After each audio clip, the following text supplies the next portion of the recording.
We're back on the record. City Attorney, want to report out from the closed session? Thank you, Mr. Mayor. All the items were discussed. With regard to item 4.1, the City of Palmdale versus Martin Rios, the City Council was provided an update on this matter and authorized the City Attorney's Office to finalize and execute a draft stipulated judgment upon terms approved by the City Council. The vote was 4-4, 0 against, and 1 abstention from Councilmember Loa. There's no further reportable action at this time. Item 4.2, Responsible Growth Palmdale et al. Versus City of Palmdale et al. The City Council was provided an update on this matter and provided unanimous direction to the City Attorney's Office. There's no further reportable action at this time. With regard to item 4.3, possible initiation of litigation, there are 2 matters. With regard to the first matter, the City Council received a report regarding the possible initiation of litigation and provided unanimous direction to the City Attorney's Office. There's no further reportable action at this time. The second matter, the City Council received a report regarding the possible initiation of litigation and unanimously authorized the City Attorney's Office to file a complaint for nuisance abatement and receivership regarding 38603 and 38605 15th Street East. The City Council further authorized the City Attorney's Office to enter into a stipulation for the appointment of a receiver when appropriate. There's no further reportable action at this time. That concludes my report. Very good. So with that, we're gonna go ahead and adjourn to the 7 o'clock meeting. We good? Sounds good. Okay, and for the record, So you're gonna adjourn and then recess until the. yeah, whatever, which is it we're doing? We're recessing? Yes, recessing. Recessing. And for the record, council members Loa and Betancourt did participate. Yes. Okay. Thank you. All the City Council members were present and were able to participate either in person or telephonically in all the matters. Excellent. Okay, thank you. We're good.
Maintain your distancing, please.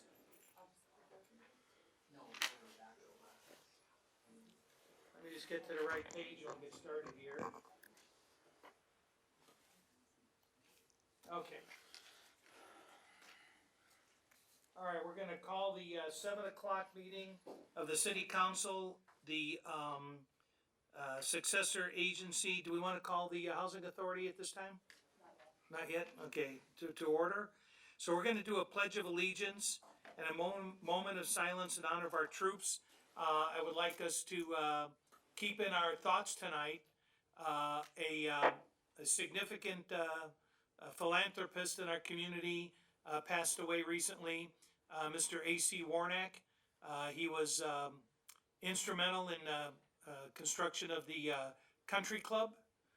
He was, what was the other agency? He was on a lot of boards and commissions out here. Has been a very generous donor to our arts and philanthropic activities here in town. So that's a significant loss to the community here. It had a very nice obituary in AV Press and a nice video online of his services.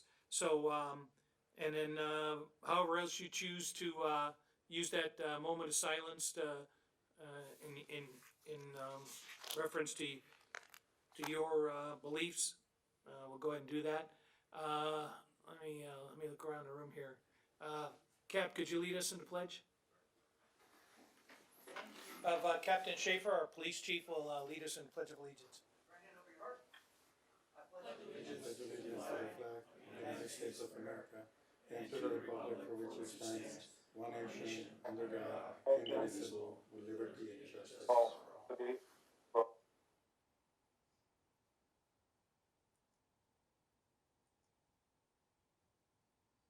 Thank you.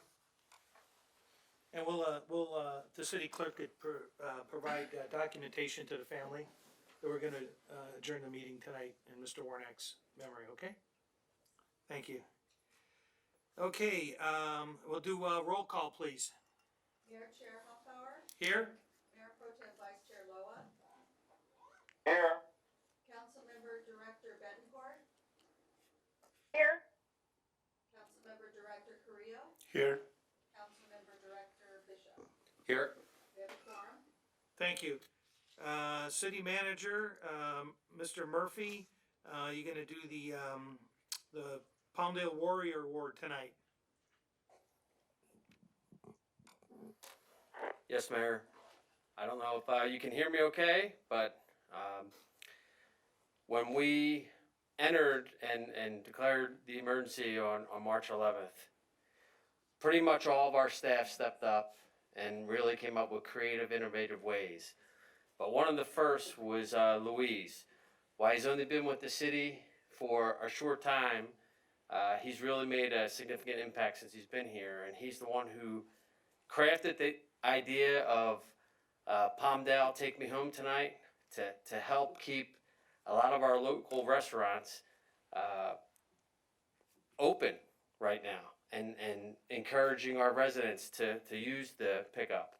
So I know we're trying to be sensitive on distance and everything. He did bring his wife Patty here, but it's an honor to stand in front of you and say Luis deserves our Warrior Award. He really stepped up, and while a lot of employees have made a significant impact since March 11th, I think he should be honored with the Warrior Award, and I'd like to present that tonight. So, come on up. Luis. Come on up. You can put it on, and we will get a picture. I'll be. Can we promise there's no memes? No, I cannot promise that. We can do the Yeah, elbow. there you go. Elbow, Patty, come on up. That's great. If we get, alright. 1, 2, 3. Going this way, good. Our first photo with a mask. There we go. Sorry, yeah. There you go. So you could throw that there. I don't know if you want to say. Yeah, just really quickly, it's really an honor to be recognized with this award tonight. I really do appreciate your leadership. You know that's gonna be shown at your Yeah. retirement, right? Well, I think my kids are gonna get a little jealous that I didn't bring it home, but no, it's truly an honor. I'm very humbled to be recognized this way. I appreciate your guys' leadership and trust, and JJ for his leadership in terms of helping support what we're trying to do at the city. You know, there's a great quote. I'm going to butcher it, but it goes something like, you know, all good thoughts and ideas are nothing without action. And to be honest, we wouldn't have been able to do this if it wasn't for our entire team, both at economic development, which is led by Mark, Mike, and Carlene. Our communications teams really stepped up to get the word out, help create the website, get the Facebook activity going. So I appreciate John and Stella and everything that shop did to get it going. And then you know, IT, they helped kind of put the website together and get the map going. So again, it truly was a team effort. So thank you very much. I'd be remiss if I didn't thank my wonderful wife, Patty, for not only being here, but for all her love and support and patience and understanding that goes along with this kind of a job. So Well, we appreciate you, Louis, and I think that imitation's the best form of flattery. That program is being duplicated not just around the valley, but around the nation right now. We had some national news coverage, and I got my 4 seconds on there to. I did mention you, but they cut it out. I don't know what to do. that's okay. I don't need to be in the headlines. But no, it's. I think all these efforts that have spun off as a result of that, I think the results are showing. So thank you for what you're doing. You hit the ground running here, and we expect more and better. Awesome. So I thank hope you very much. this means that I passed probation. I don't know what's the date. You know. Just for the record. See that paperwork. Yeah. Thank you guys very much. You bet. Thank you, Luis. Anybody else? Now, I just want to say thank you, Luis, for this innovative idea. And all city employees, I know how difficult these times are for everybody, having to leave home to report to work. But that's what we have to do. I recognize the sacrifice that all the city employees are doing, all the public servants. Appreciate your efforts and all of your attention to continue in the services that we provide to our residents. Mr. Thank you. Loa? Congratulations, Luis.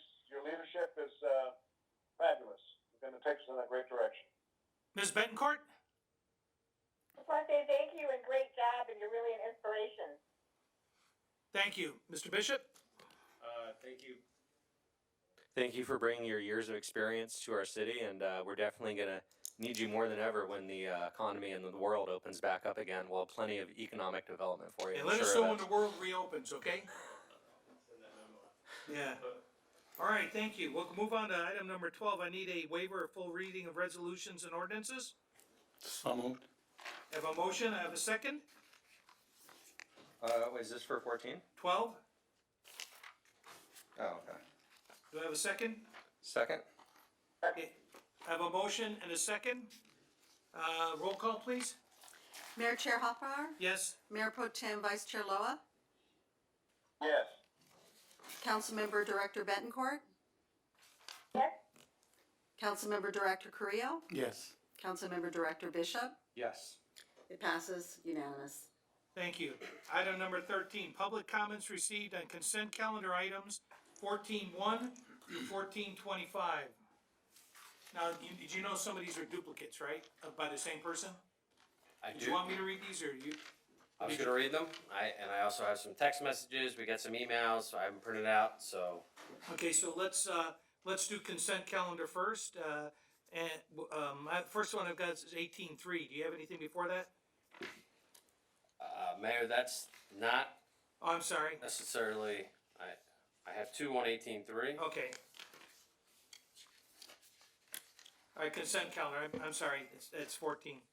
I stand corrected. We're on consent calendar? Yes, sir. Okay, I wanted to pull 1419. We're on public comment.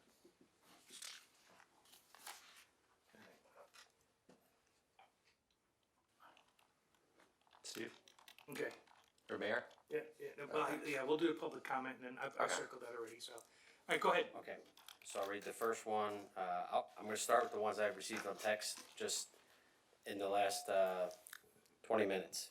It says, hello, Governor Newsom. Well, it's not to us. But he asked the question. Hello, I thank you for California. It's very fortunate to have you leading us in the COVID-19. Governor or Council, okay. The question is, I would like to ask, is it possible to establish a free or reduced rate grocery delivery resource for California for CalFresh recipients, even if it's temporary? So he started with what the governor's doing, and that was his question, or their question.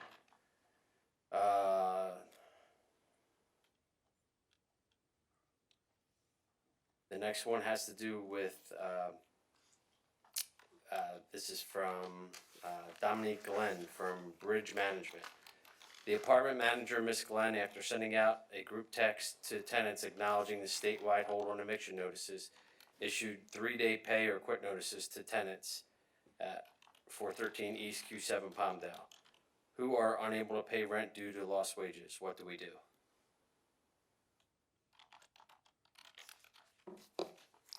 Comment? Okay. So.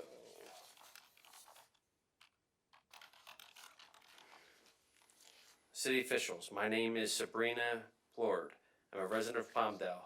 First, I would like to thank you for providing our children in the city with food and computers to learn. I am sure you have done many things I am not aware of, but would appreciate. My concern and question is, why don't you mandate that all persons entering any public facilities, such as grocery stores, wear some type of mask? Anyone can cover their mouth and noses. All stores should be required to have an employee enforce anyone entering a store, public enclosed property to have their faces covered or not be allowed in. The mask can be homemade out of a sock. We have so many options, there is no excuse. This will not cost taxpayers any money. In fact, it will save the city money and lives. This is a serious yet easy request. I beg you to make this mandatory and enforce this law.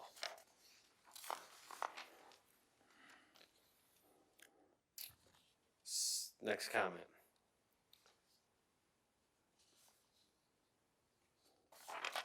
Which is a duplicate. Can the city enforce a store's policy of only 2 per membership? I went to Sam's Club on 10th Street and the door greeter let several women with more than 1 child in the store. When I questioned them, he acted as if he could care less. I am not against kids, but many of the parents let their kid run wild, and since they don't understand the 6-foot rule, I think it is dangerous to the public.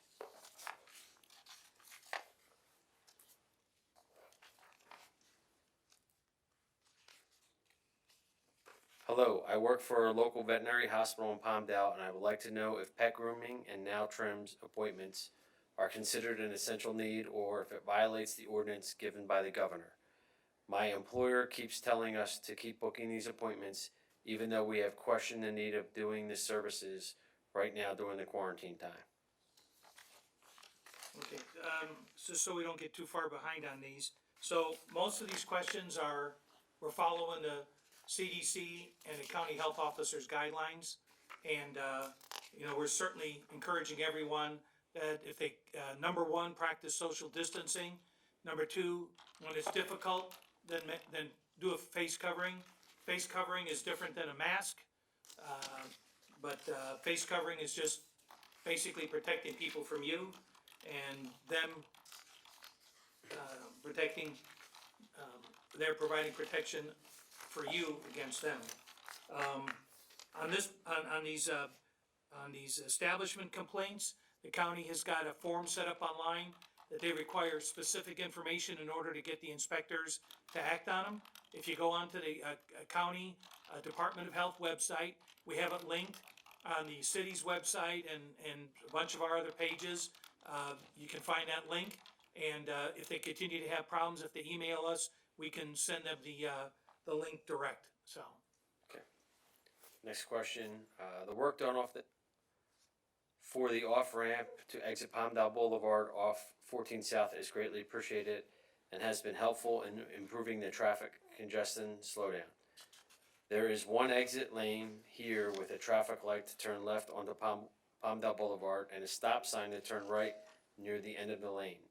Most travelers are turning left, leaving the travelers that want to turn right stranded behind them and always create a backup onto the freeway, although it doesn't impede freeway traffic any longer after the exit-only lane designation. My question is, can this be widened in the future to accommodate 2 lanes, one to exit left and one to exit right? Thank you for your time and consideration. So the writer should know we've asked that same question at Caltrans. Okay. Hello, why is it that we cannot find any data to update us on what is happening here locally in Palmdale? And as far as confirmed cases, hospitalization, and or deaths, please provide the public with this information and make it readily available. That is linked on our website. It's on my page. It's on just about everybody's page, so the information's there. dph.lacounty.gov, correct? It's there as well. Well, anyways, all you gotta do is look at County Department of Health, and it's the first thing that comes up. And then they have a breakdown by communities. When they say Palmdale, it may be Palmdale and adjacent areas. When they say Lancaster, it's Lancaster and adjacent areas. That's as specific as they will get to not infringe on federal privacy. Okay. Next one, I would like to say I appreciate this forum, submitting comments electronically about items on the agenda. Also, as a citizen of Palmdale, I want to say thank you for keeping us abreast of the corona virus and its impact on our daily lives. So somebody found it. Why are there so many people gathering at our parks when all LA County parks are supposed to be closed? Birthday parties, full basketball games, and soccer games not only ignore the safer at home, but ignore it completely. The county has a complaint form online, and they'll have their inspectors follow up. Okay. Okay, for those who have gone out for essentials, where can we get gloves? Those who are helping others who are unable to get food and supplies are limited to the number of items, i.e. bleach, toilet paper, etc. While getting their own supplies, what or how can we help others without making several trips? I was told I could not go out and back for a second purchase. What protective items are available for toddlers to keep them safe? Those of us who have been laid off for the last month have not been able to get CalFresh benefits or update on unemployment claim that was filed. What other resources are available? Saves. They've substantially increased their workload. I've got a bunch of extra staff over there. They're literally doing curbside pickups for people. So that's a good stopgap for you.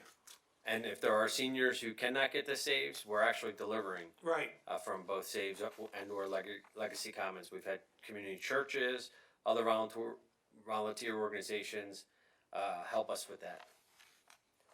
Next question. I have a quick question. I received a visit from code enforcement at the house I was running on Silver Fox Avenue. They said that they received a complaint about chickens being too I think they meant loud. loud. Yeah. I do have 16 chickens, but only chickens and no rooster. You guys set me up here. I have asked them for an extension in getting rid of the chicken until after the coronavirus issue is over. I have sent them 5 emails without no response on this matter. Since I have not been able to receive a response from them, I thought I would pose the same question to the city council. I understand the code. If the city is requesting that I get rid of the chickens, then I do understand. But what with the current state of the pandemic, it is very hard to interact with people in order to properly move the chickens. Just an FYI, all the chickens are in a coop and not running around freely. My family currently uses them for eggs that they produce daily. Please advise on the possible extension or the next course of action. Thank you and have a great day. So can we give this to code enforcement over there? And I know they're backed up. A lot of the code enforcement folks are helping with the testing over at the mall, helping with traffic and things like that. And I know they're a little bit backed up, but there's very clear rules on numbers of chicken in their locations in a residential area. That's probably where that got generated from. So. Okay. And the last non-agenda item, a question for tonight's meeting for the Coronavirus Task Force. It keeps being stated that the next 2 weeks will be the very hard ones in relation to the virus. Why specifically are these 2 weeks going to be more difficult than the weeks that have already passed? There is much more information that isn't being shared with the general public, which would have led to this statement or forewarning being given repeatedly. However, that determining information is never shared. Only the forewarning to be prepared. Please share what exactly has been learned, and although social distancing has been the letter of the law for nearly 4 weeks, what is the real reason it has been concluded that our next 2 weeks ahead will be worse?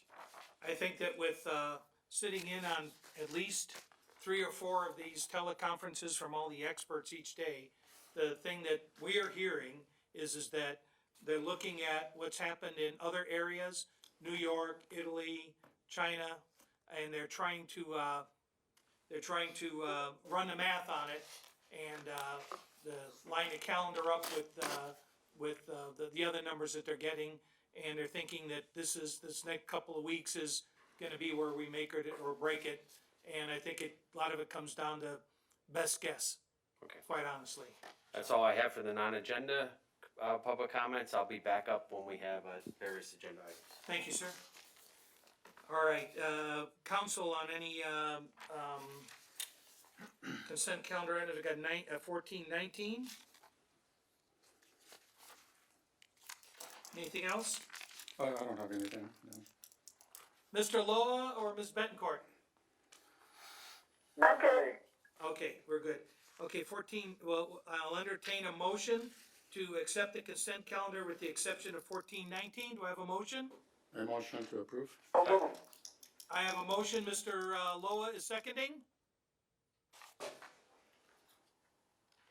Mr. Loa, you second, correct? I thought I moved, but I'll second it. Okay, I got a motion and a second. Roll call, please.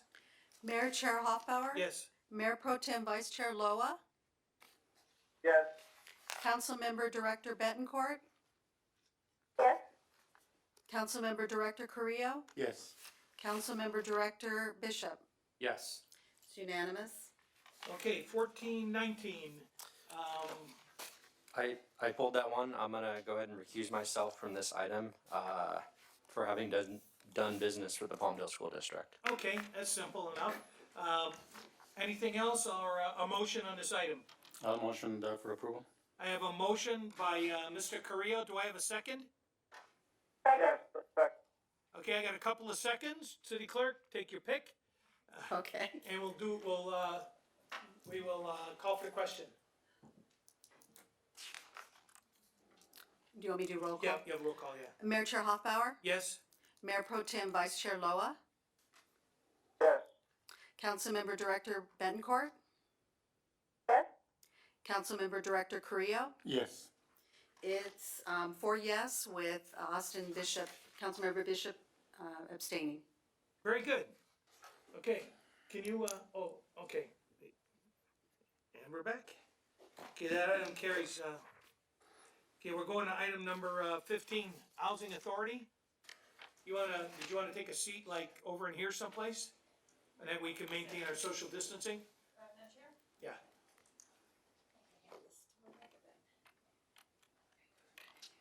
Okay, City Clerk, roll call, please. Chair Hoffbauer? Here? Vice Chair Loa? Here.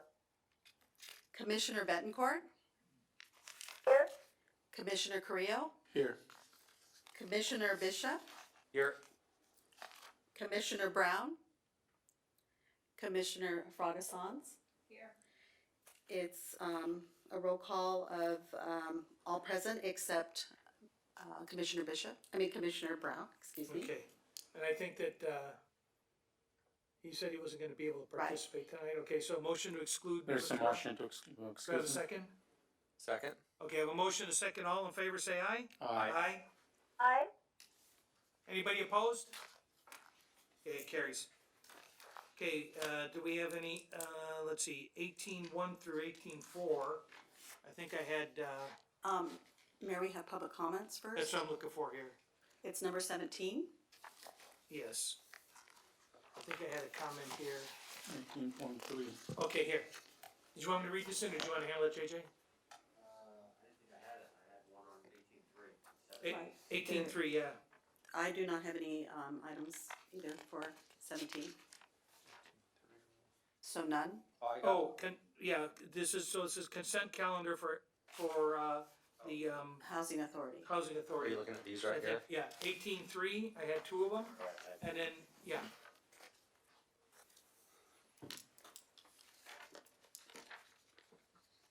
Sorry about that. No problem. We are all getting used to it.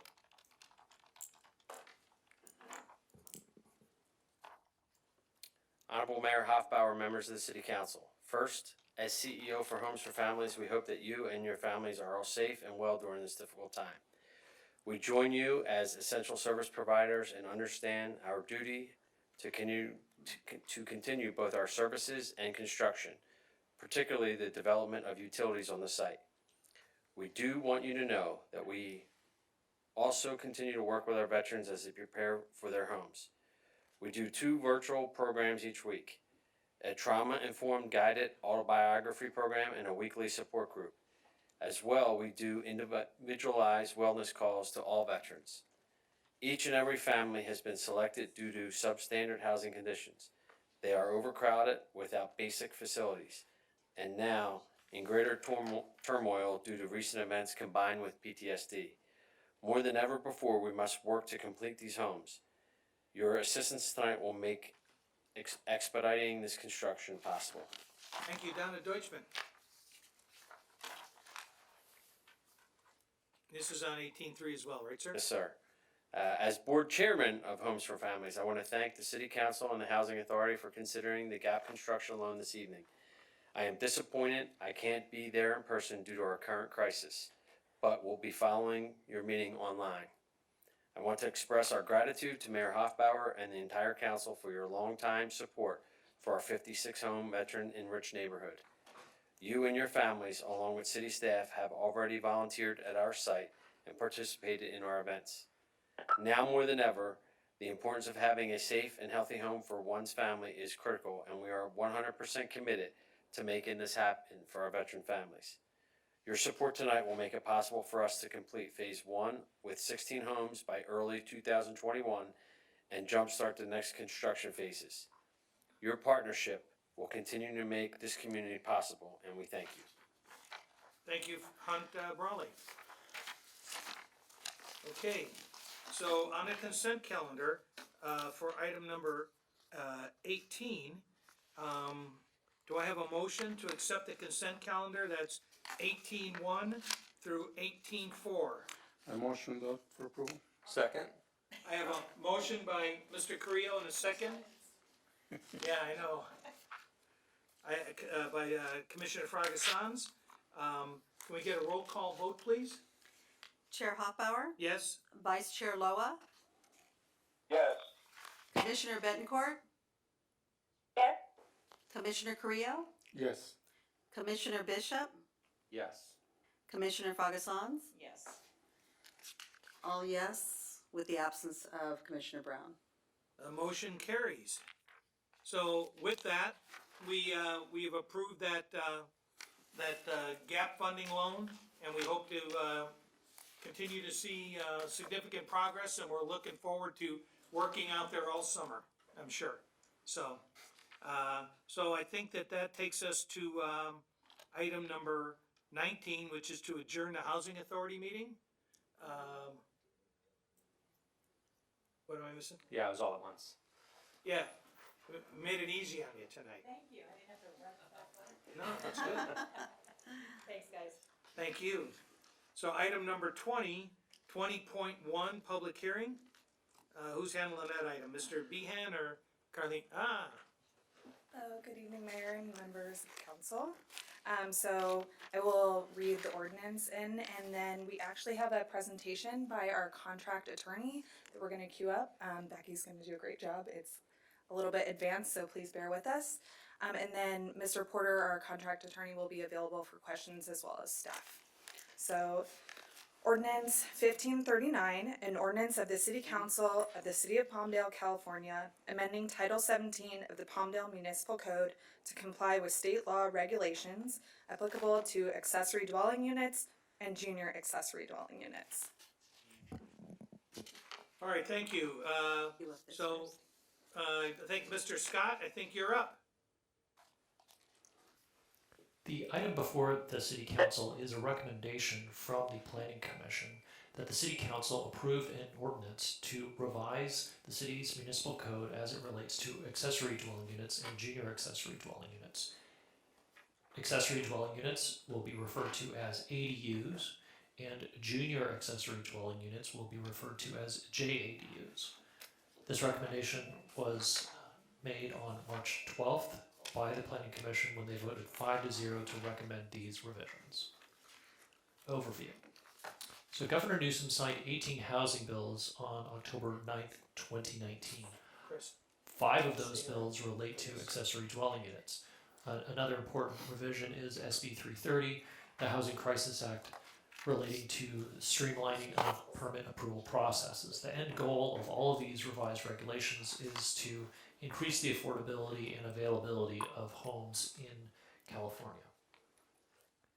Let's talk about the difference between the city's rules and state overrides. So under this new comprehensive scheme, the overarching goal is to streamline the approval of cities with respect to ADUs and JADUs.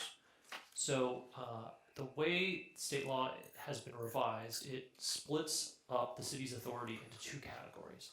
The first would be the city's rules, and the second category are the state's rules. So the first set of rules is that a city has express authority to regulate ADUs based on a number of factors such as, and this is a quote of state law, parking, height, setback. The state deleted the ability of a city to regulate based on lot coverage. The city still retains the authority to regulate based on landscape, architectural review, maximum size of a unit, and standards relating to historic homes. These standards do not include requirements on a minimum lot size. So those are the city's rules. And the city is able to regulate based entirely on, consistent with those rules. But then the state also created 2 overrides for single-family zones and 2 overrides for multifamily. Let's talk about those state overrides.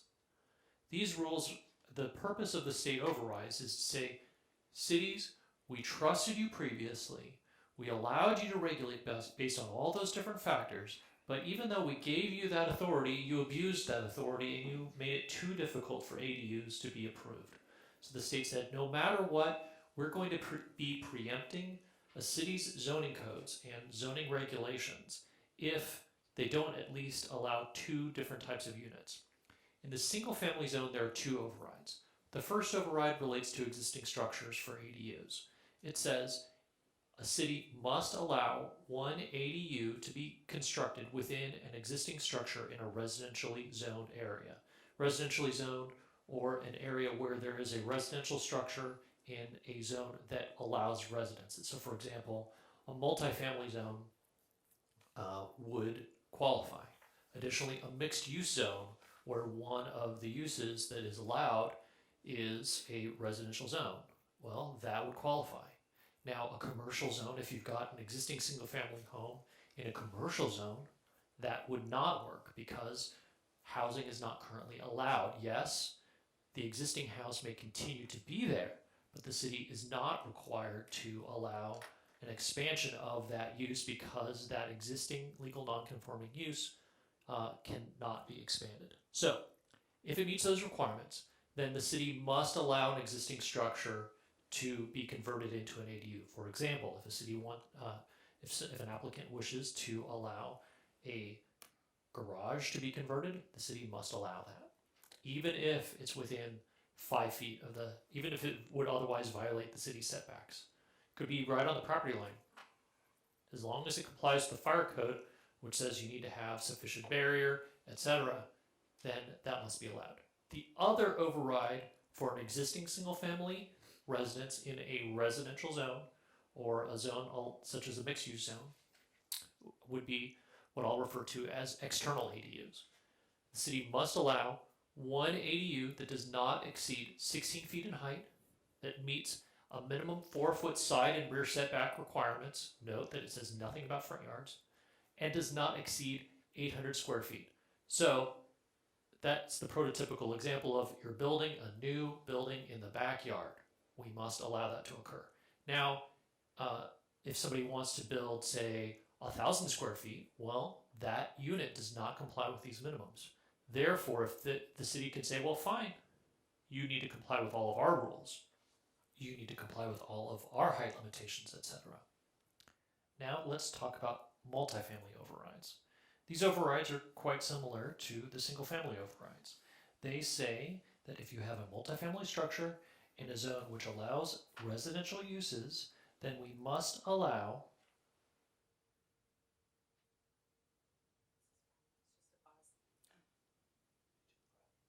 Must allow. one of two types of units. If you look at the second bullet point, Come up for air. it says Cliffhanger. that you need to allow internal ADUs.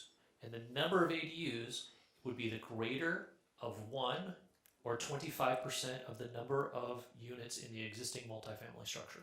So if hypothetically you have an existing apartment building that has 12 units, 12 divided by 4, or 25% of 12 is 3 units. So therefore, in that example, the city must allow up to 3 ADUs to be constructed within the existing multifamily structure. So if somebody wants to convert the broom closet, the boiler room, the passageways, the garage spaces, if somebody wants to convert those existing spaces into an ADU, we need to allow that. Now, they still need to meet minimum fire and life safety requirements, minimum sizes. So for example, they couldn't violate the minimum size requirements of state law that says that in general, a unit needs to be at least 220 square feet in size. So that's for internal ADUs. The other option is they can build up to 2 new structure ADUs. That's the backyard example. The city must allow up to 2 ADUs that are 800 square feet in size. We don't have to allow, say, 850. No more than 16 feet in height, so we wouldn't have to allow an 18-foot tall ADU. And must comply with the 4-foot rear and side yard setback requirements. Now, state law is not clear as far as whether we must allow both of these to occur. So if you convert the existing multifamily structure into an ADU, and does that mean that you are also allowed to build a new ADU in the backyard? The way that this ordinance is drafted is clearly consistent with state law because the proposed ordinance allows both internal and external ADUs. State law is not clear whether that is required, but that was a policy decision because that reduces the city's liability and is more friendly to possible development in areas which, quite frankly, could sustain more density than other areas. So, the next slide talks about where these are allowed. We're no longer talking about state overrides. There, the city has no discretion. We must allow those. However, the rest of our ordinance talks about what we can do. One of the earliest slides talked about here are all these different things that we are allowed to regulate, assuming that we're not talking about the state overrides. So, in those instances, let's talk about ADUs. We must allow ADUs in all residential and mixed-use zones. There are only 3 permitted ways where a city may prohibit ADUs: water adequacy, sewer adequacy, public safety. State overrides allow ADUs within multifamily units. I already talked about that. And then JADUs, this is a new concept. A junior accessory dwelling unit is a concept that's been around for a while, but never was legally mandatory that a city would allow JADUs. Now, a city must allow a JADU if it is built within the existing primary single-family dwelling. So if you have an existing 2,000 square foot home and they want to carve out 500 square feet from that existing 2,000 square foot home, you could turn that into a JADU, say up to 500 square feet because that's the maximum size for a JADU. So you could keep 1,500 square feet on your existing home. 500 square feet would turn into a JADU. You could do that in addition to having an ADU on the site, on a single family zone. We are not required to allow JADUs in any structures other than in single family dwellings. In a single family dwelling, therefore, you could have up to 3 different units on a lot. You could have the primary dwelling, you could have the ADU in the backyard or in the garage, and you could have the JADU. The next slide talks about setbacks. When we are regulating, we are only allowed to have setbacks that are at most 4 feet. Typically, the city requires 5 feet, but that rule has been changed. Now, we cannot require more than 4 feet. If we want to be more permissive, we can certainly do that. We could say, you don't need any setbacks for ADUs. That's allowed. But the most setback we could require is 4, and that's what this ordinance proposes to do. Additionally, if they're converting existing structures that meet safety requirements, we must allow that. That's what our code does. Single family space square footage. When we are issuing our regulations, so at minimum, we must allow an ADU to be at least they can build it as small as 220 square feet because that is the standard building code requirement. We have the option to reduce the minimum size. We could say, well, it actually needs to be 150 square feet, but we're not required to do that. We must allow them to be as small as 220 square feet. So you're aware a typical garage is roughly 400 square feet. So you would be talking about a unit that is roughly half of the size of a standard 2-car garage. A city also must allow a maximum that meets at least these requirements. For attached ADUs, if it's 0 to 1 bedrooms, the city must allow at least 850 square feet. If it's 2 or more bedrooms, the city must allow units to be at least 1,000 square feet. Additionally, we also must allow them to be at least 50% of the single family dwelling structure. It's very complicated math, but generally speaking, so hypothetically, if you have an existing 3,000 square foot home, somebody wants to build a new attached ADU, they would get the larger of those 3 numbers. If it's 0 to 1 bedrooms, it'd be 850. 2+ bedrooms would be 1,000. And in our example of a 3,000 square foot unit, 50% of that number would be 1,500 square feet. There's no maximum limit on the size of the attached ADU. There are different rules if we have detached ADUs. If it's a detached ADU, then we must allow it to be 1,200 square feet. Now, with all of these numbers, the city always has the option to be more permissive. We could always allow higher numbers than the minimums mandated by state law. This ordinance does not do that, but the city always has that option. JADUs, we've already talked about this. The maximum size for JADU would be 500 square feet. That's what we must allow. That's what this ordinance does allow. The next slide talks about parking. As a result of this, the parking requirements have been changed. So now, the most parking spaces that a city is allowed to mandate for an ADU is 1. I say that with an asterisk because in most circumstances, the city will never be able to even require that 1 parking space for the ADU. For example, you cannot require replacement parking if they convert an ADU to a garage to an ADU. Then the city cannot require that those replacement parking spaces be replaced. Additionally, the house itself is losing parking spaces, so you definitely are going to have a parking problem. The ADU we can't require that the ADU have its own parking space if the ADU is within half a mile of public transit or if it's within a historic district. That has always been the law, or at least has been for the last number of years. That has not changed. What has changed is that ADUs with no bedrooms, in other words, studios, cannot be required to have a parking space for the ADU. Let's talk impact fees. The city has always been able to and continues to collect fees necessary to defray the costs of the city processing ministerial ADU applications. What has changed is that now cities are limited in their ability to collect development impact fees. If the proposed application is for an ADU of 750 square feet or less, I should say 749 square feet or less, there are no impact fees that the city can charge for development.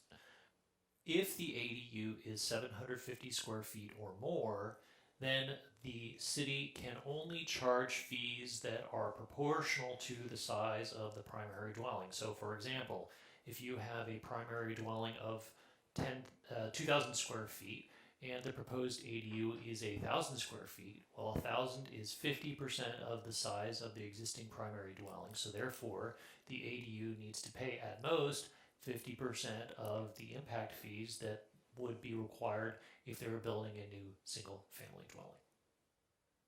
Let's talk processing. Internally, staff is already complying with the rule that says that cities need to act within 60 days from a complete application to approve or deny a proposed ADU or JADU. The applicant does have the ability to request an extension of time. The city still does have the ability to require the full payment of processing fees. And as stated earlier, ADUs are now considered ministerial applications and have been for the last few years. In other words, the city does not have a discretionary process. It can't choose to say, well, I like that ADU and not this one. Rather, we have mechanical rules that say when an ADU is allowed and when it is not allowed. State law does mandate in certain instances that cities require certain conditions of approval to be placed on ADUs. Our proposed ordinance says that an ADU that we no longer are requiring an on-site owner because state law says that we cannot.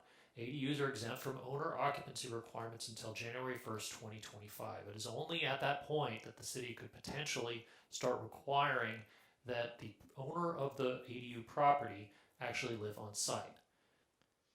Interestingly, although state law prohibits a city from requiring an owner to live on site for ADUs, state law mandates that we require that the property owner live on site if there is a JADU on site. My mental process in understanding this potential discrepancy is that it seems as though the purpose of a JADU is to serve in the instance where the person residing within the JADU is almost a member of the family of the primary dwelling. The prototypical example might be the college student that came back to live with the parents, or the parents that came to live with their kids.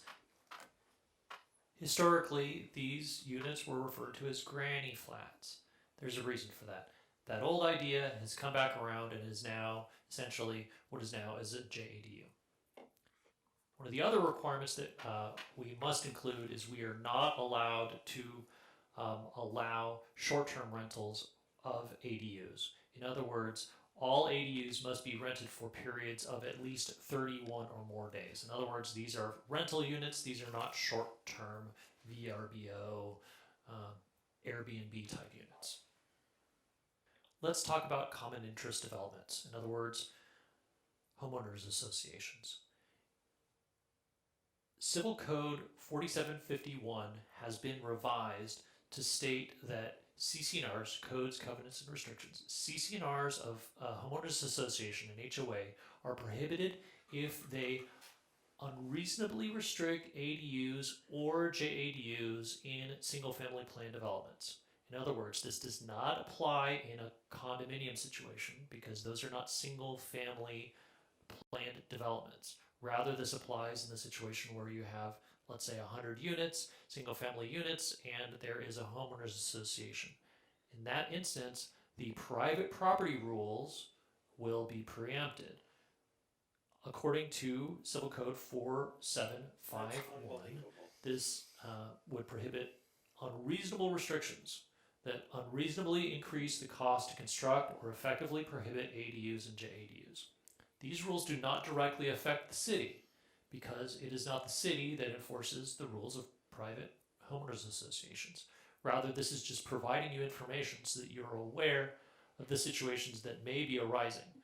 So each of the homeowners associations should be looking at their own rules to make sure that they are now consistent with state law. The last slide will talk about some policy decisions. As I stated, the city has very limited or essentially no discretion with respect to the state overrides. The city, however, does have ability to somewhat revise the rules as they relate to the city's own rules. The city still has the ability to regulate landscaping, open space, height, and some of these are the very issues that the city council may choose to revise the ordinance.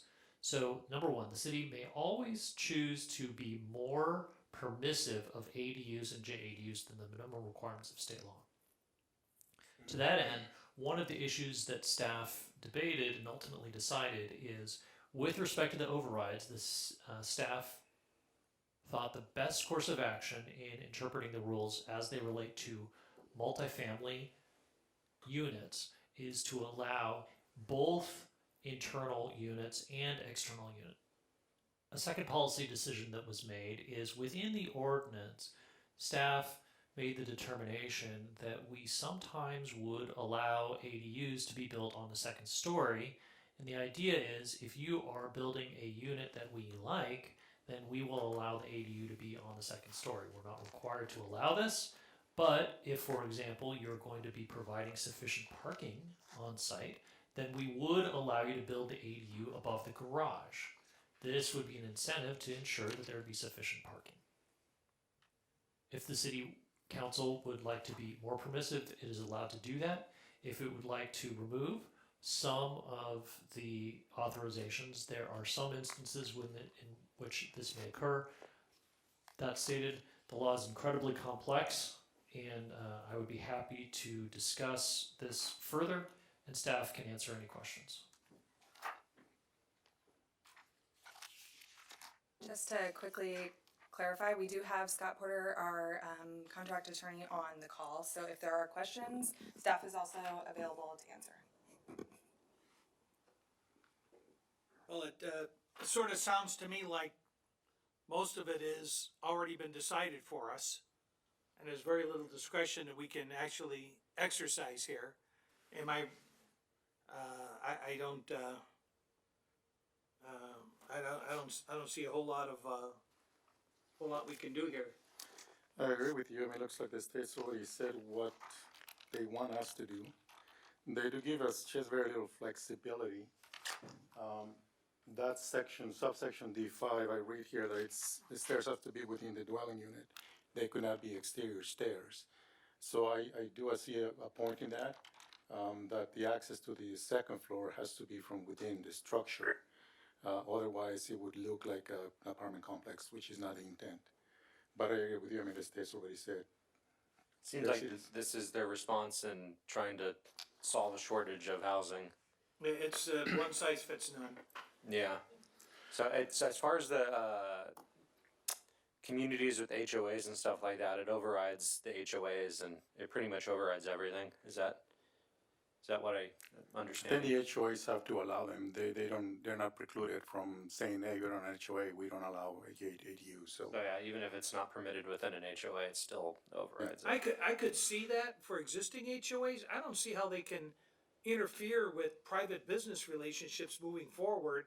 I anticipate that that'll get challenged at some point by everybody's nodding their heads in the audience. So I'm anticipating that lawsuit will come down by somebody in one of our HOAs. But Richard, did you have anything? My question is, if we don't approve this ordinance, what is the effect of that as far as the state is concerned? I think that I think that if we don't approve it, then just whatever the state has goes into effect, and we have nothing. Correct? In other words, by approving this, then we retain some discretion, some authority. Like the landscape and so on and so forth, like the amenities. building height and those Yeah. kind of things. Yeah. Right. Is that correct, Noel? Correct. Or Carlene? Right. All right. Yes, that's Pat, correct. Patrick, that's correct? Yes. Okay, we're getting correct all the way around. That is correct. So one more comment on this. I think that if you want to look at the positive of this numbers could be used for the arena allocation numbers. In other words, say an ADU, maybe even a junior accessory dwelling unit, would count as a housing unit for the arena numbers that will soon come to cities. I think that could be something beneficial. Slowly chipping away at tens of thousands. Right. Ms. Betancourt, Yes. did you have anything? No? All right, I have one question. It doesn't allow you to, you can't use an ADU as a Airbnb. But what's to stop the building owner from moving into the Airbnb and moving into the ADU and renting out his house as an Airbnb? Well, as long as they do a lease for 31 Pat, days. was it Patrick? Scott? Yeah, I don't think that there is anything in this ordinance that would prevent the primary dwelling from being used as an Airbnb. That is correct. They already have that authority. The idea, so yeah, you're right. That may be an end around if they're willing to move into an ADU. All right, So I'd like our city attorney to take further look at that because I am getting a lot of Airbnb type complaints lately. And I think that we need to start to take a look so that we don't get in the same boat that, other communities have. I think we need to make sure we get our arms around the Airbnb that we're not letting get out of control. So one way that I think we could address that is by looking at a short rental ordinance. Yeah. I don't think we have one. So that would be a way to have those property owners who want to engage in rental the 31 days. Right, to deal They with would have to be registered. I mean, that's one of the processes. That way the city would have a database of those homeowners that want to engage into the rental. And that may be a positive, because now at least you have somebody on site that can monitor, because the complaints I'm getting have to do with house parties and things. So maybe that's the way to take a look at that, so maybe we can take further look at that as time allows in the near future. I don't know that we can fix that today, but, I've been getting those concerns from neighbors too about the volume of the Airbnbs and the VRBOs and stuff. I've seen other communities, they do the same thing. They have an ordinance and they even put limits on how many short-term rentals they can have in the city based on size and population and all that stuff. So that's probably definitely something we should look into before it gets out of hand. something for the future for the city attorney's office. All right, staff, anything else from the staff, or do I have a motion to approve the staff recommendations to adopt this Mayor, ordinance? we still have to introduce the. What's that? Was there a public comment? There was no public comment on this item. I'm sorry, We need Becky, to introduce the ordinance. I thought she did that. You did it already? Yeah. Okay. Motion to approve. Okay, I have a motion to approve the item, Second? and a second. City Clerk, can we do a roll call, please? Yes, Mayor. Mayor Hoffbauer, Yes. Mayor Pro Tem Loa, Yes. Councilmember Betancourt, Yes. Councilmember Carrillo, Yes. Councilmember Bishop. Yes. It's unanimous to adopt ordinance number 1539. Very good. Okay, so we'll move on to 20.2. Thank you. Thank you, Scott. Thank you, Scott. Very welcome. Thank you, Mr. Mayor. This item is ordinance number 1540, an ordinance of the City Council of the City of Palmdale, adding chapter 8.41 to the Palmdale Municipal Code, requiring emergency key access systems in certain structures and communities.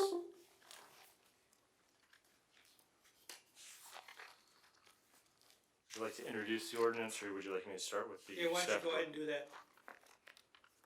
The staff report, while we're waiting. So this was a request from the mayor to bring this forward, and this relates to areas where emergency access is restricted. Many communities and buildings in the city have security features such as gates and doors that restrict access to common areas. And while those features add security to the neighborhood, they can also be an impediment to the emergency service providers in cases of an emergency. Staff has received some information from the Sheriff's Department that they have experienced some problems with owners and managers of a community or building forgetting to provide emergency personnel with updated access codes, keys, and or remote controls. In addition, requiring emergency service providers to carry multiple keys and remote controls creates an unnecessary burden and increases critical response times.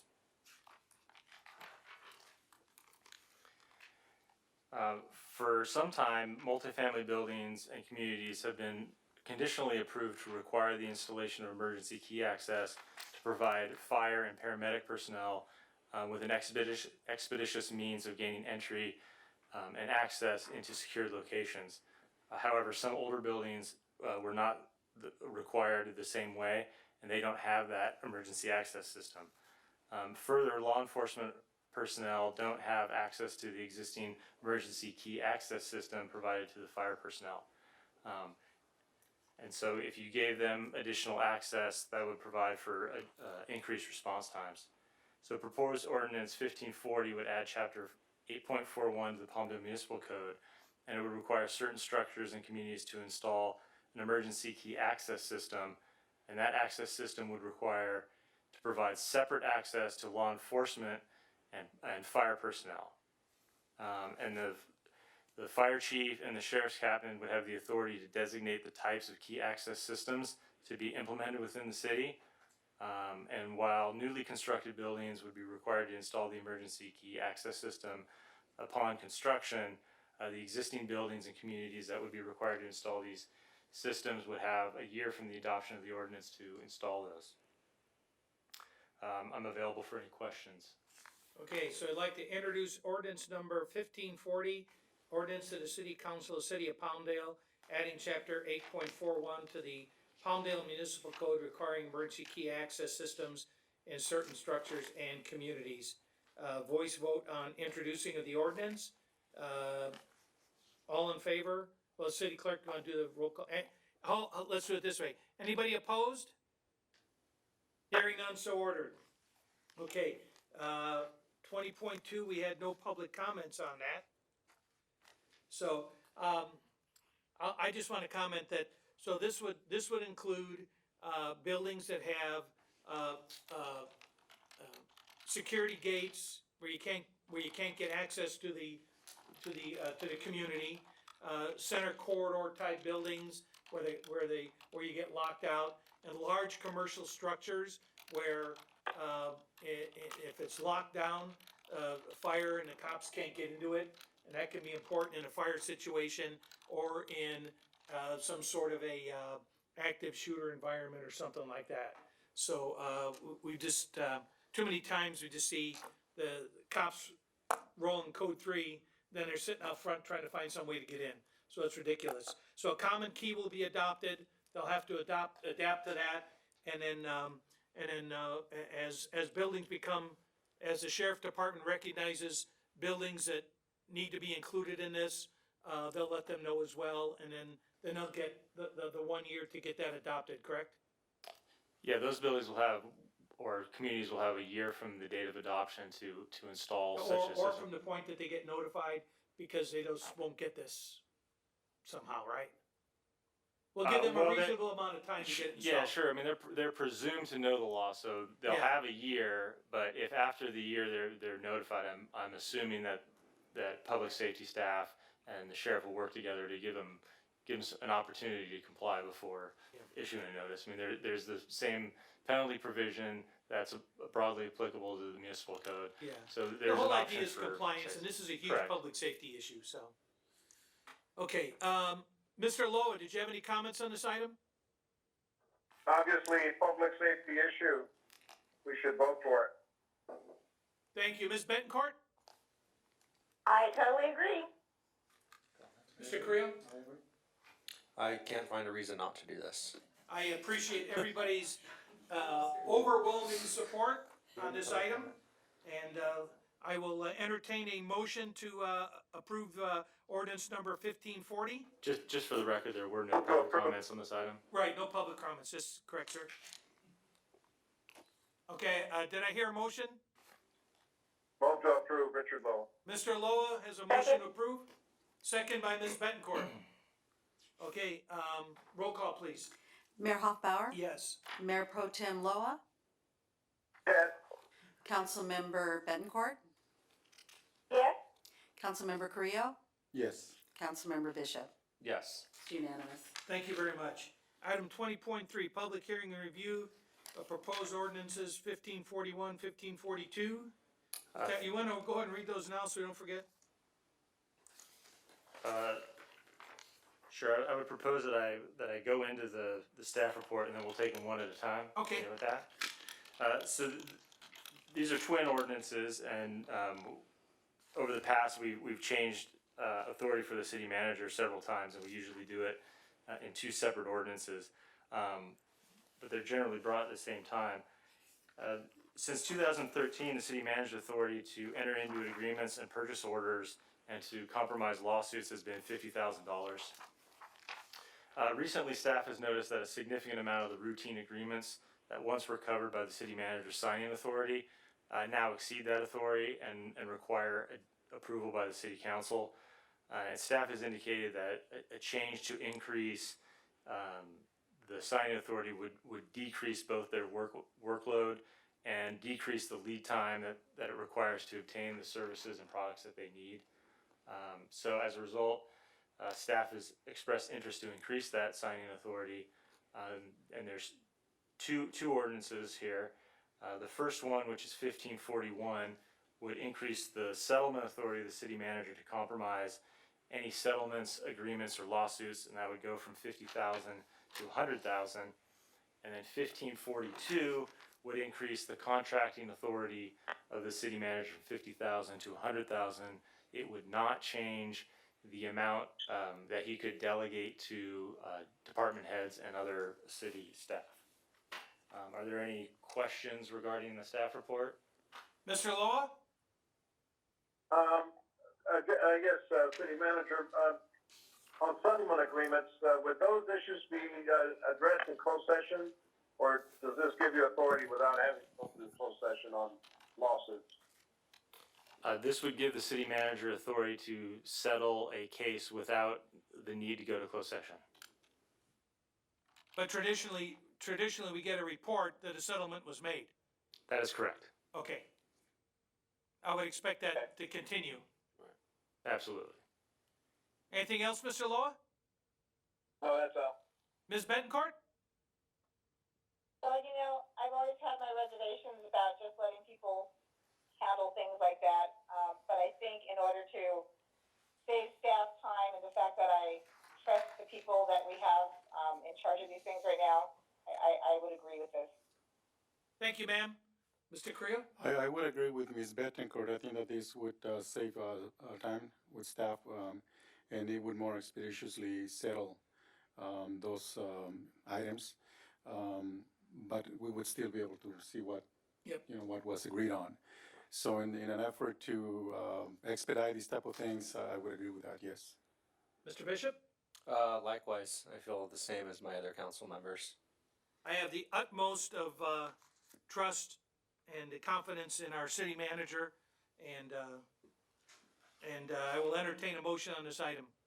Well, Now you're gonna read the ordinance. Yeah, we'll take them one at a time. Okay. And so I'm gonna read into the record ordinance number 1541, an ordinance of the City Council of the City of Palmdale amending section 2.04.060S of the Palmdale Municipal Code, increasing the authority of the city manager to enter into compromise or settlement agreements and or releases for disputes, claims, or lawsuits. So this is the item on the settlement authority. Okay, do I have a motion on that item? Motion to approve? Second? I have a motion by Mr. Carrillo, seconded introduce. by Mr. Bishop. To introduce? Yes. Okay. Let's introduce. Oh, we Yes. just introduced, that's just the introduction. This is just the introduction, yes. Okay, any opposition to introducing this ordinance? Hearing none, so ordered, and I have the motion from Mr. Carrillo and Public comment. second by Mr. Bishop. Public comment on this one? No public comment on this item. Roll call, please. Mayor Hoffbauer, Yes. Mayor Pro Tem Loa, Yes. Councilmember Betancourt, Yes? Councilmember Carrillo, Yes. Councilmember Bishop. Yes. It's unanimous. Mr. City Attorney. Yes, thank you. The next ordinance is ordinance number 1542, an ordinance of the City Council of the City of Palmdale, amending section 3.08.210 of the Palmdale Municipal Code, increasing the authority of the city manager to execute contracts, amendments, purchase orders, and other similar agreements. Okay, so we introducing that ordinance. Any objection? Hearing none, so ordered. Any public comment? Seeing none. Moving on. Do I have a motion on the item? Motion to approve? as Second. presented. I have a motion by Mr. Carrillo, a second by Mr. Bishop. Roll call, please. Mayor Hoffbauer, Yes. Mayor Pro Tem Loa, Yes.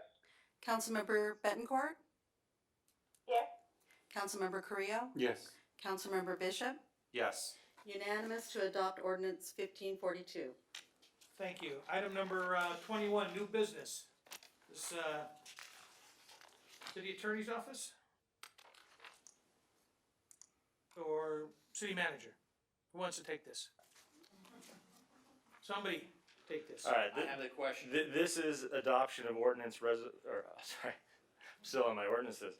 This is adoption of resolution number CC 2020-049, a resolution of the City Council of the City of Palmdale regarding evictions during the local emergency resulting from coronavirus disease 2019. Okay, we had a public comment. You want to read that into the record, sir? Sir. My question is to a senior apartment complex that has had a tenant that was ordered to be out by the 15th of March. This prior to the virus situations. I was approved to take over that apartment unit number at the beginning of March, but the tenant was ordered to vacate under eviction at that time. A month prior to the 15th of March. My situation is, I am a tenant in a home for over 8 years here. Was given notice to vacate by May 1st. The owner wants to sell this house I am renting. I've been packing, but was told by the manager of the senior complex, quit and moved. The person that is trying to handle things there is not communicating with me as with information on the progress of them vacating. I am in limbo and stressed. It is hard for me to continue to pay high rents here at my location. I was approved for low income rent at the senior unit in Palmdale. I do not know the circumstances of the tenant was for their eviction notice that they did not comply with back from February to March. I want to get into that apartment in time to have them clean up their unit.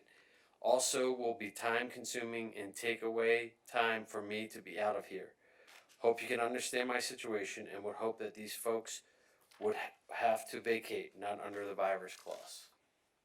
Thank you. I think, Mike, can you have folks over in your shop take a look into this and see what assistance from neighborhood services we could render on this item? And we just received, some defined, guidance from our outside agency counsel. It's been sent to the city attorney, so I'll make sure that it's sent to the city manager. That will help to outline a lot of this. Okay, so you're saying we have some additional information that may assist in this Yes, item? it really explains it out to how this truly works. Okay, yeah, I think some of this stuff was, everybody, it's a moving target, and we're trying to figure it out as we go. And, we'll do our best to, assist residents when they're running into a jam like this. We also have, the Housing Rights Center that's, we have on retainer that, to help on these housing issues as well, so. Any, comment, so that was the extent of the public comment we had. Council members, let me go, Ms. Betancourt, any comment on this item? no. Mr. Loa? This resolution essentially mirrors the governor's executive order regarding evictions. Is that right? Yeah, the resolution essentially nicely asks everybody to comply with the executive order of the governor. The resolution itself doesn't create any new obligation for landlords or tenants outside of what the governor has already created. And I can tell you just from being on the briefings that myself and between all of our staff, I know that there's been a lot of questions at the state level. I think they're trying to hash out exactly how other circumstances, landlord issues, commercial issues and things are gonna flesh out. So I think we're gonna see some additional information coming down that line in the very near future. I just think to try to, a myriad of ordinances, it's just gonna have the effect of muddying the waters, I think. Sure, yeah. That, I'm that gonna, you know, City Attorney, I'm going to reluctantly vote for this because I think it's mostly symbolic. And I think it's a nice gesture to people who are stressed out. And in order not to create more homelessness, under these circumstances especially. But I do have a concern that I'll just voice here that, there are many mom and pop landlords, who have maybe one, house for rent. Maybe they lived in a house and they moved on to another property and they're renting the former house, or possibly two. And, those mortgages will continue unless they can get some relief under the stimulus bill for mortgage relief, and I'm not sure it applies to rental properties. So I have a concern there for those folks, but, in the spirit of the symbolic gesture to support the governor's, executive order, I will support it. Thank you, sir. Ms. Betancourt, you have anything? No, sir. Okay, Mr. Bishop. I feel similar with Richard, the fact that, I do wanna make sure that we're not going above and beyond what the state's doing and we're complying with, whatever the governor's ordered. But, yeah, I definitely don't wanna see anyone get thrown out of their living space, and I do feel for the property owners and landlords because they have an obligation as well, so it's a double-edged sword because, you know, if you help one person, you're gonna end up hurting another, so it's hard to make, you know, a decision on this, but I do believe that we owe it to the residents to make sure we're doing what we can to protect them during this time. I would agree with Mr. Bishop. I think that, we need to, obviously comply with the state mandate. But also, at the federal level, there may be some assistance that can be provided for those, property owners because they are directly affected by COVID-19. The Families First Act, would allow for some, money available for the losses of income for those property owners that lost rental income.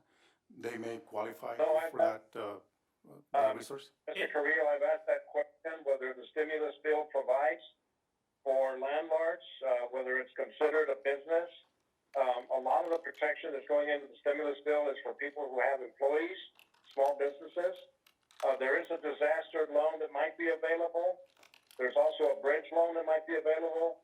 I think, homeowners that are renting properties should consult with their bank, to assist them with any SBA relief there might be there.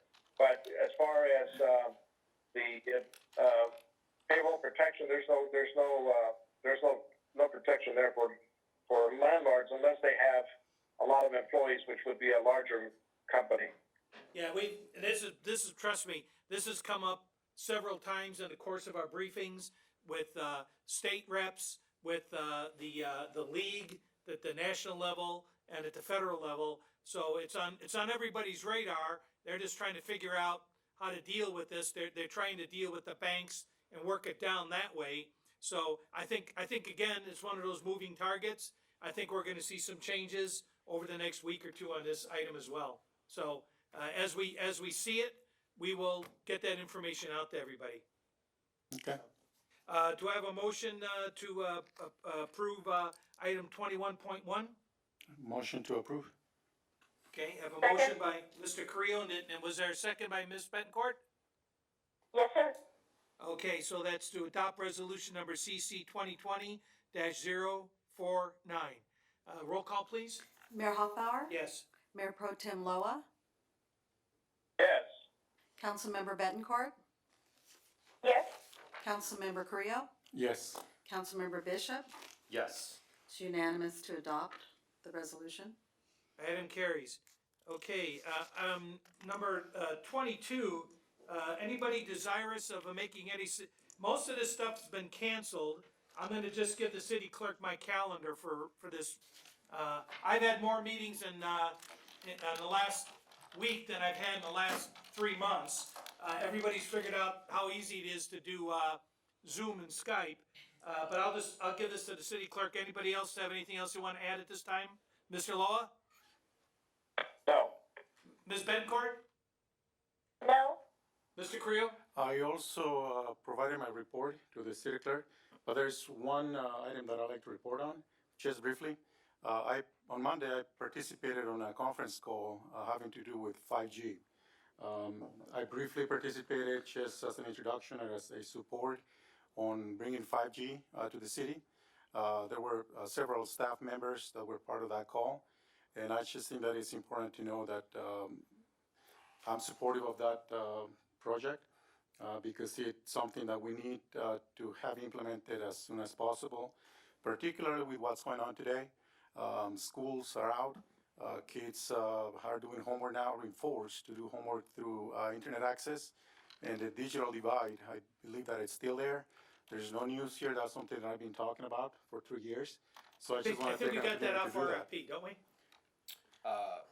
Mayor, we do have a RFI that's drafted that will be going out, but also I am getting the surveys that each of the school districts have put out, so I will follow up with council, and we had a very productive conversation with the one vendor. We are gonna show them, we're gonna share our draft language with them, which what they requested for updates, and they pointed out some good things. You know, comments they made a year ago on our ordinance have changed. Absolutely, So yeah. with the technology, so we're gonna provide them what our draft changes were. They're gonna come back with comments, so I think we're moving in that direction. And then once we get that, we'll put the RFI out, we'll come in front of you, change our ordinance, and hopefully find a partner to join us with the schools in looking at a more comprehensive program. So as part of all these discussions, one of the things that Mr. Murphy set up and we've been participating in has been our multi-jurisdictional meetings with virtual meetings with literally every agency out here. Absolutely, yeah. We do that Thursday night because it gives us time to get the recap for that week, what's moving forward, and that's been part of the discussion.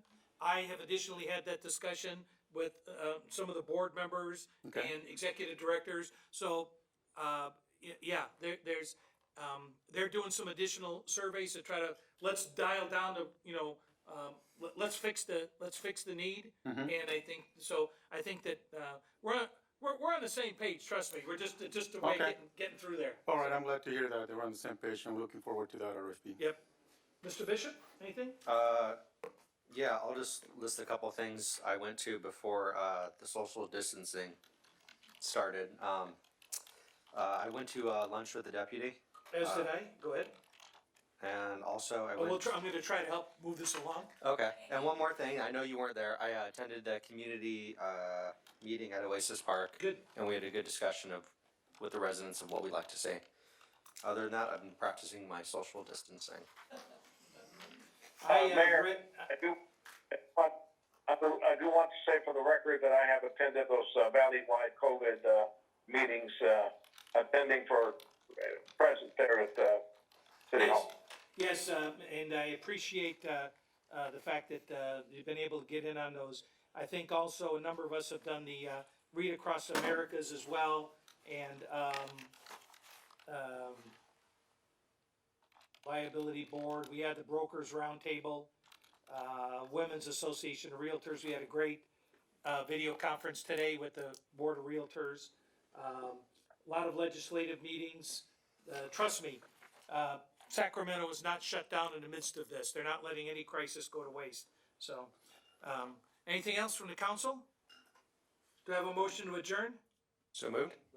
Okay, so as we adjourn, I want to remind everybody, we got these things, cover up your face when you get out there. If you can stay home, stay home. Wash your hands a lot, and then bring out your inner cowboy, all right? Cover up. Thank you. Thank you. That's it.